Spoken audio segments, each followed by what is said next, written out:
అందరికీ నమస్తే. కాంగ్రెస్ సీనియర్ నేత విజయశాంతి గారు ఒక పోస్ట్ పెట్టిండ్రు. ఫేస్‌బుక్, ట్వీటు సోషల్ మీడియా వేదికల్లో. అది చూద్దాం ఒకసారి.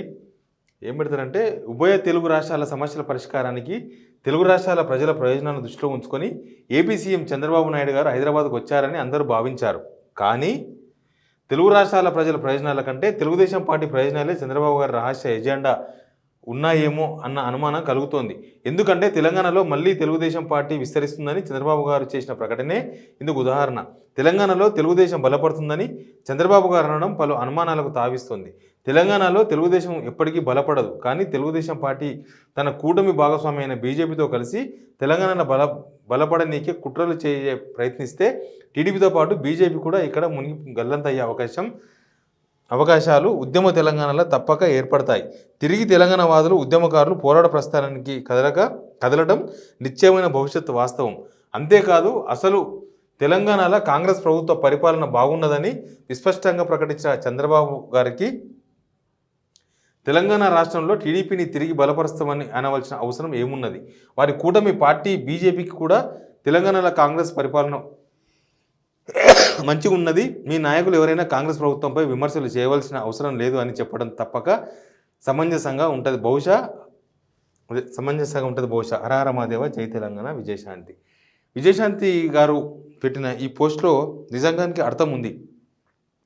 విజయశాంతి గారు అప్పుడప్పుడు మనసులో విషయాలు ఏది పెట్టుకోరు, ఓపెన్గా చెప్పేస్తారు. పాలిటిక్స్లో చాలామంది లీడర్లు అసలు మనసులో ఒకటి బయటకు ఒకటి చెప్తూ ఉంటారు. కానీ విజయశాంతి గారు అట్లా కాదు, కొంత ట్రాన్స్పరెన్సీగా ఉండే లీడర్. అందుకే బహుశా ఆమెను పార్టీలు అంత ప్రిఫరెన్స్ ఇవ్వవు. ఇట్లాంటి లీడర్లకు పార్టీలో నడవదు. వాళ్ళకి ఏంటంటే డ్రామా వేయాలి బయట.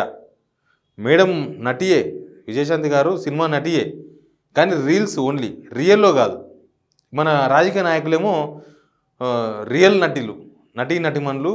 అసలు వీళ్ళకి ఆస్కార వాళ్ళు ఇవ్వాలి, బయటకు ఒకలాగా లోపల ఒకలాగా. ఇక్కడ చంద్రబాబు గారి వ్యవహారాన్ని విజయశాంతి గారు తేడితెల్లం చేసిండ్రు. ఆయన ఎజెండా అసలు తెలుగు రాష్ట్రాల ముఖ్యమంత్రుల మధ్య ఏదో మీటింగు, ఇక్కడ ఏదో సమస్యల పరిష్కారం కాదు. మరి రేవంత్ రెడ్డి గారు దాంట్లో ఒక స్టేక్ హోల్డరే కదా. 2 రాష్ట్రాల ముఖ్యమంత్రులు, ఆయన ఒక రాష్ట్ర ముఖ్యమంత్రి. ఆయన వచ్చింది దానికోసం కాదు, టీడీపీని ఇక్కడ ఏదో ఏదామని వచ్చిండ్రు, అది బీజేపీతో కలిసి చేసే ప్రయత్నాలు నడుస్తున్నాయని విజయశాంతి గారు కుండబద్దలు కొట్టిండ్రు. ఈ విషయంలో 2 విషయాలు ఉన్నాయి. కాంగ్రెస్ ప్రభుత్వ పరిపాలన బాగుందని చంద్రబాబు గారు అన్నప్పుడు ఇక్కడ టీడీపీ అవసరం ఏముంది అనేది ఒక పాయింట్.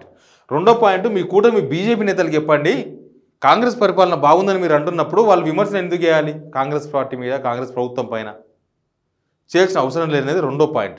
మూడో పాయింట్ ఏంటంటే, ముందు కనుక బీజేపీ, టీడీపీ కలిసి, జనసేన కలిసి కూటమి ప్రయత్నాలు ఇక్కడ చేస్తే మళ్ళీ ఉద్యమం తప్పదు, మళ్ళీ ఉద్యమ బాట పట్టక తప్పదు తెలంగాణ ప్రజలని మేడం ఓపెన్గానే పోస్ట్ ద్వారా చెప్పగలిగింది. నిజానికి కూడా ఇది నేనంట ఓన్లీ ఇది విజయశాంతి గారి మనసులో మాట కాదు, తెలంగాణ వాదుల మనసులో మాట ఇది. ఎందుకంటే టీడీపీ, నేను వరుసగా వీడియోలతో చెప్తూ వచ్చిన, చంద్రబాబు తెలంగాణ రాష్ట్రం ఏర్పాటు టైంలో ఎవరి వాదన వాళ్ళ వాదన కరెక్టే ఉండొచ్చు, మన వాదన కరెక్టే ఉండొచ్చు. మన తెలంగాణ వాదనం కాబట్టి తెలంగాణ కావాలని వాదించిన వాళ్ళు, అవతల సమైక్యాంధ్ర ఉండాలని కోరుకున్నారు కాబట్టి సమైక్యవాదులు కూడా వాళ్ళని కూడా తప్పడాల్సిన అవసరం లేదు. కానీ తెలంగాణ రాకుండా కుట్రలు చేసిన చంద్రబాబు నాయుడు గారు అనేది ఇక్కడ ఉన్న మెయిన్ తెలంగాణ ప్రజల మనసులో ఉన్నది. కాబట్టి విజయశాంతి గారి పోస్ట్ అయితే ఇట్లా వచ్చింది. బహుశా ఇది ఒకరికి కాదు, అటు బీజేపీకి హెచ్చరిక ఉంది, ఇటు టీడీపీకి హెచ్చరిక ఉంది, ఈవెన్ రేవంత్ రెడ్డి గారు కూడా హెచ్చరికనే ఇది. ఎందుకంటే ఆయన వచ్చింది టీడీపీని ఏదో చేద్దామని, కానీ బయటికి ప్రచారం చేసింది, దానిలో భాగస్వామ్యమైంది రేవంత్ రెడ్డి గారు. 2 రాష్ట్రాల ముఖ్యమంత్రులు కలుస్తున్నారు, ఏదో చేయబోతున్నారని. కాబట్టి ఈ పోస్టుకు చాలా ప్రిఫరెన్స్ ఉంది, చాలా ఇంపార్టెన్స్ ఉంది. ఒక తెలంగాణవాదిగా విజయశాంతి గారు బీజేపీలో ఉన్నప్పుడు అప్పటి సమైక్యాంధ్ర లాస్ట్ ముఖ్యమంత్రి కిరణ్ కుమార్ రెడ్డి గారు బీజేపీ జాయిన్ అయ్యి రాష్ట్ర ఆఫీస్కి వచ్చారు. విజయశాంతి గారు ఆ వేదిక మీద ఉండాల్సిన వాళ్ళు చాలా దూరంగా, అసలు ఆమెకు ఉండబుద్ధి కాలేదు అక్కడ. కిరణ్ కుమార్ రెడ్డి తెలంగాణ వ్యతిరేకి, తెలంగాణ రాకుండా కుట్రలు చేసిండ్రు, ఈ వేదిక నేను పంచుకోను అని చెప్పి దిగేసి, అదే లాస్ట్. ఇంకా బీజేపీ నుంచి బయటికి రావడానికి ప్రధానమైన కారణం కూడా అదొక కారణం. మళ్ళీ ఇప్పుడు కాంగ్రెస్లో అట్లాంటి వ్యవహారాలు జరుగుతున్నాయి. టీడీపీ బలపడడానికి కాంగ్రెస్లో ఉన్న ఒక వర్గం సపోర్ట్ చేస్తుంది అనేది బయట జరుగుతున్న ప్రచారం. ఇక ముందు ముందు విజయశాంతి గారు ఏం నిర్ణయం తీసుకుంటారు ఏదో చూద్దాం. బట్ తెలంగాణకి ఇది ఒక హెచ్చరికగా విజయశాంతి గారు పోస్ట్ ద్వారా వెల్లడించారు. Please subscribe signal TV.